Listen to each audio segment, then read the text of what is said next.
مسجد نبوی کے کونے میں ایک شخص بیٹھا دعا مانگ رہا تھا اور اس کے لفظ کیا تھے؟ اللہم انی اسألک بانک انت اللہ لا الہ الا انت الاحد الصمد الذی لم یلد ولم یولد ولم یکن لہ کفوا احد۔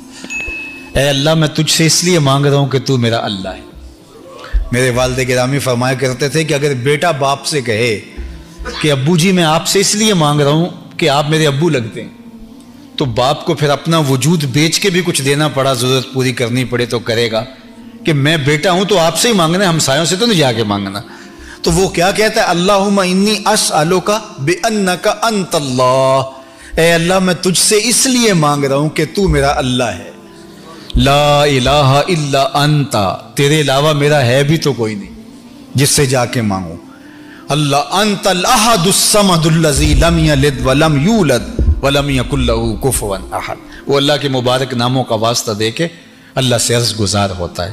تو اللہ کے محبوب علیہ السلام نے دیکھا اور ایک صحابی کو کہا وہ جو کونے میں بیٹھ کے مانگ رہا ہے اسے جا کے بتا دو کہ اللہ نے تمہاری دعائیں قبول کر لی۔ تو اس سے اپنی ضرورتیں اس کی چوکھٹ پہ رکھنے کا مزاج، ذو دعائن عریض۔ اللہ تعالیٰ نے اپنے عبد خاص کی ایک تعریف بیان فرمائی کہ وہ اللہ کے حضور لمبی دعائیں کرتا ہے۔ اللہ اکبر، لمبی دعائیں اس کے حضور۔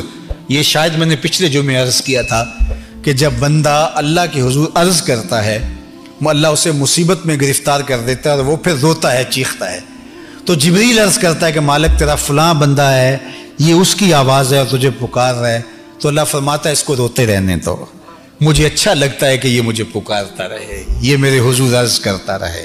اللہ وہ چاہے تو ایک لمحے میں دعائیں قبول کر دے، تو بعض کا تو وہ تاخیر کرتا ہے، اسے پسند ہوتا ہے کہ میرا بندہ میرے دربار کی حاضری بھرتا رہے، لمبی دعائیں کرتا رہے، گڑ گڑاتا رہے، روتا رہے۔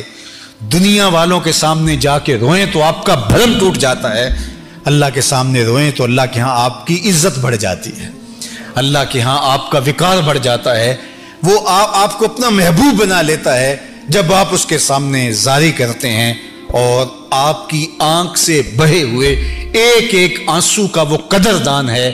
کوئی اللہ کو پکارتے ہوئے اس کی محبت میں رو پڑا اور اس کی آنکھ سے پانی کا ایک قطرہ نکلا، اور وہ کتنا بڑا قطرہ تھا، جس سے پلکوں کی ایک بال کی جڑ گیلی ہوئی، صرف اتنا پانی تھا۔ تو قیامت کے دن وہ بال کھڑا ہو جائے گا، اللہ یا مجھے نکال لے یا اسے جنت عطا کر دے۔ اللہ اکبر، تو اللہ تعالیٰ اس بال کو تو نہیں نکالے گا، اس شخص کو جنت عطا کر دے گا۔ تو اس کے حضور الہا و زاری کرنے کا ہمیں حکم دیا۔ اللہ ہمیں رات کے اندھیروں میں، دن کے اجالوں میں، تنہائیوں میں، خلوتوں اور جلوتوں میں اپنے حضور التجائیں کرنے کی توفیق عطا فرمائے۔ اپنی امت کو وصیت کرتے ہوئے فرمایا سددو، کہ تم میانہ روی اختیار کرو، تم اعتدال کی راہوں پہ گامزن رہو۔ فرمایا کہ یسرو ولا تعسرو، بشرو ولا تنفرو، چار چیزیں ارشاد فرمائی۔ کہا لوگوں کے لیے آسانیاں پیدا کرو، مشکلیں پیدا نہ کرو، لوگوں کو خوشخبری دو، لوگوں کو نفرت نہ دلاؤ۔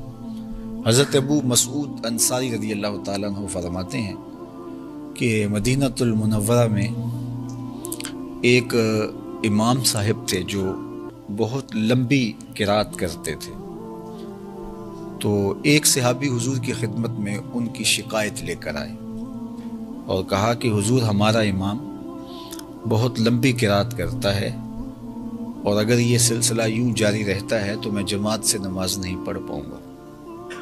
تو آقا کریم علیہ الصلوۃ والسلام شدید غصے میں آئے، بلکہ حضرت ابو مسعود انصاری رضی اللہ تعالیٰ عنہ فرماتے ہیں کہ واعظ کے باب میں نے زندگی میں حضور کے چہرے پہ اس طرح غصہ کبھی نہیں دیکھا تھا۔ تو آقا کریم علیہ الصلوۃ والسلام نے فرمایا انکم منفرون، تم لوگوں کو جو ہے وہ متنفر کر رہے ہو۔